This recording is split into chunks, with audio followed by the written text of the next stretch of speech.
Audible presents this Brilliance audio production of Beyond Recognition by Ridley Pearson. Copyright 1997 by Ridley Pearson and performance copyright 1997 by Brilliance Corporation. All rights reserved. Beyond Recognition. 1. The fire began at sunset. It filled the house like a hot, putrid breath, alive. It ran like a liquid through the place, stopping at nothing, feeding on everything in its path, irreverent and unforgiving. It raced like a phantom, room to room, eating the drapes, the rugs, the towels, the sheets and linens, the clothes, shoes and blankets in the closets, removing any and all evidence of things human.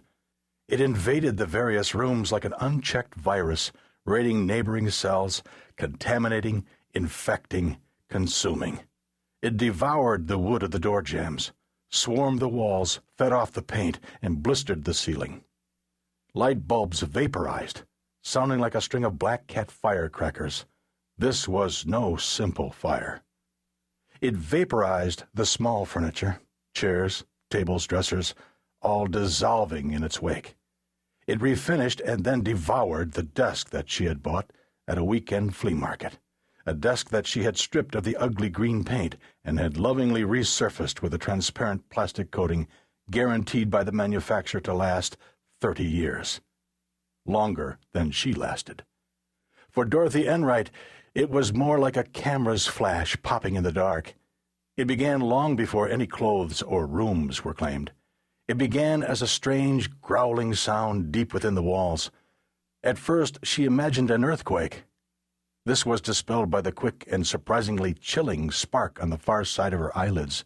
To her it began not as heat, but as a flash of bone-numbing cold. It burned off her hair, the skin on her face, and she went over backward, her throat seared and unable to scream. In a series of popping sounds, her bones exploded, brittle and fast, like pine needles dumped on a fire. The toilets and sinks melted, a sudden flow of bubbling porcelain running like lava. Dorothy Enright was dead within the first 20 seconds of the burn. But before she died, she visited hell, a place that Dorothy Enright did not belong. She had no business there, this woman. No business, given that a member of the fire department had received a threat 11 hours earlier, and that the person receiving that threat had failed to act upon it. By the time the fire hoses were through, little existed for Seattle's Marshal 5 fire inspector to discover or collect as evidence. Little existed of the truth. The truth, like the home of Dorothy Enright and Dorothy herself, had gone up in smoke, destroyed beyond recognition.